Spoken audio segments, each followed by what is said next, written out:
Bonjour à toi, bienvenue sur ma chaîne YouTube, c'est Lydia de Femme Éclairée. Aujourd'hui, dans cette capsule, j'aimerais te montrer comment remettre de l'ordre dans ta vie.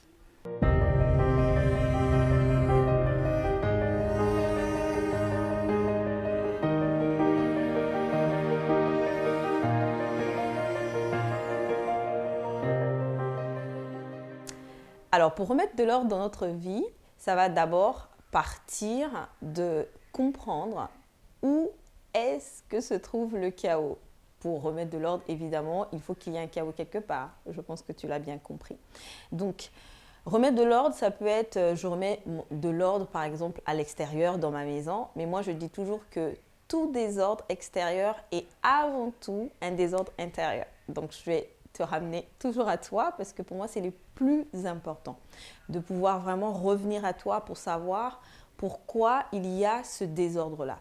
Donc, il y a beaucoup de types de désordres. Il y a des désordres, donc un désordre financier, un désordre dans ton couple, un désordre dans ta maison, c'est-à-dire une maison qui est toujours, qui est rarement rangée. Bref, tous ces désordres-là ne sont que la partie visible de l'iceberg, tu l'as compris, qui est avant tout un désordre intérieur.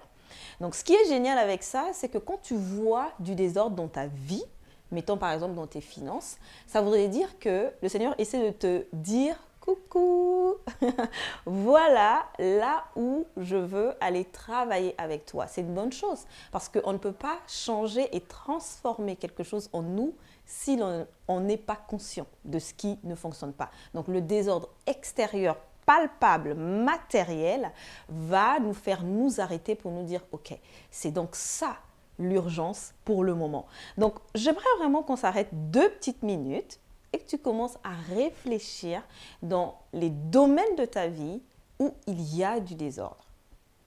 Ok, maintenant tu sais. Une fois que tu as vu où tu voudrais ramener de l'ordre, il faut revenir à toi. D'accord ? Toujours, tu reviens à toi. Donc, qu'est-ce qui a causé ce désordre? Donc, je disais par exemple par rapport aux finances, c'est de demander au Saint-Esprit quelles sont les croyances mensongères qui font que ce désordre financier-là apparaît dans ma vie. Donc, les croyances mensongères, c'est les choses auxquelles je crois, qui sont fausses, c'est-à-dire tout ce que Dieu n'a pas dit est un mensonge, peu importe qui te le dit.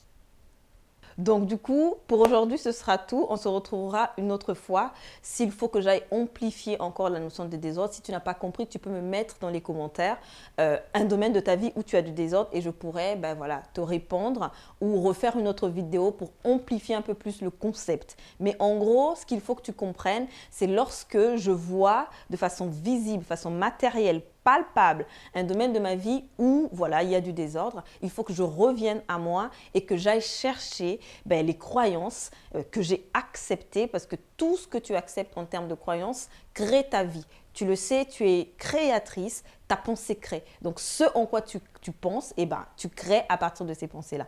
Donc, peu importe ce que tu crois, ce qui est important, c'est de te rassurer que tu penses et tu crois la vérité de Dieu. Voilà. Donc, quand il y a du désordre, en gros, tu regardes le domaine de ta vie où il y a du désordre. Ensuite, tu viens en toi et avec l'aide du Saint-Esprit, tu vas questionner sur les croyances que tu as acceptées et qui créent ce désordre-là. Donc, même un désordre dans la maison, surtout le désordre. Si tu remarques souvent que tu déranges vite, tu nettoies, ça dérange assez rapidement, c'est vraiment quelque chose qui est interne. Donc, il y a quelque chose en quoi tu crois, il y a une croyance qui guide cette chose dans ta vie. Donc, tant que tu ne l'auras pas trouvé, ça va être un peu compliqué. Maintenant, si tu veux que j'aille te montrer, une fois que tu as trouvé la croyance, comment te libérer de cette fausse croyance-là, je pourrais faire d'autres vidéos, mais dis-moi en commentaire si c'est quelque chose qui pourrait t'aider. Je serais ravie de pouvoir t'éclairer encore plus. Voilà, c'était Lydia. Prends soin de toi et de ta famille. On se retrouve à mercredi prochain, 16 h, pour une autre capsule. Bye!